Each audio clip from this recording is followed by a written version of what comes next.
Bonsoir à tous, bienvenue dans le Flash Info de ce jeudi 19 octobre. Le financement des projets de développement de la Côte d'Ivoire au cœur d'une rencontre aujourd'hui au palais présidentiel.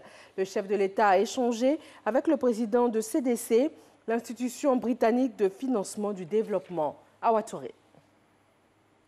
L'institution britannique de financement du développement, CDC, entend renforcer ses investissements en Afrique subsaharienne. En mission de prospection en Côte d'Ivoire, le président du groupe CDC est venu présenter au chef de l'État, le président de la République Alassane Ouattara, son plan d'investissement dans la sous-région ouest-africaine. Nous avons une très bonne réunion avec le président. On parlait premièrement le progrès de Côte d'Ivoire. C'est pour moi à visiter, à voir tous les progrès économiques, c'est très impressionnant.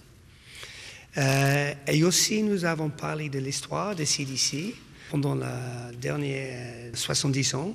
Et nous avons une grande histoire en Côte d'Ivoire. Et fait les grands investissements dans CEF et Cavalier. Et on a continué à faire l'investissement en Azito.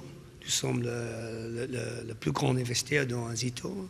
Et à ce moment, nous avons 200 millions de dollars d'investir ici. Entièrement détenu par le gouvernement britannique, le groupe CDC soutient le développement du secteur privé en Afrique et en Asie du Sud en vue de créer des emplois et améliorer durablement les conditions de vie des populations locales.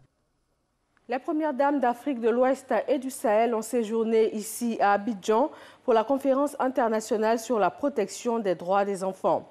Les travaux de la conférence ont pris fin et un dîner a été offert en leur honneur hier mercredi.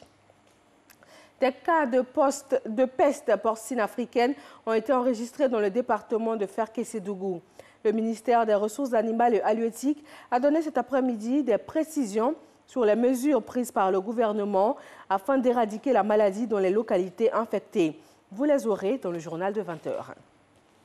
Le lancement officiel du démarrage de l'enrôlement pour la délivrance de la carte de résident biométrique pour les ressortissants hors CEDEAO. L'entrée en vigueur de cette carte met fin à la délivrance du titre provisoire de séjour. L'opposition togolaise a maintenu son appel à une mobilisation ce jeudi contre le régime, malgré l'interdiction du gouvernement de manifester les jours de semaine.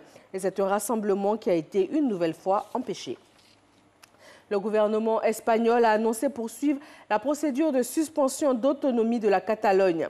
Il estime que le président catalan n'avait pas restauré l'ordre dans sa région, approfondissant encore une crise qui menace la stabilité de l'Espagne. La tenue d'un conseil des ministres extraordinaire est annoncée pour enclencher le processus. Reste encore 2 jours pour d'éventuelles tractations. Dans le domaine du sport, ici en Côte d'Ivoire, la crise entre le comité olympique et la Fédération ivoirienne de taekwondo a connu un dénouement heureux.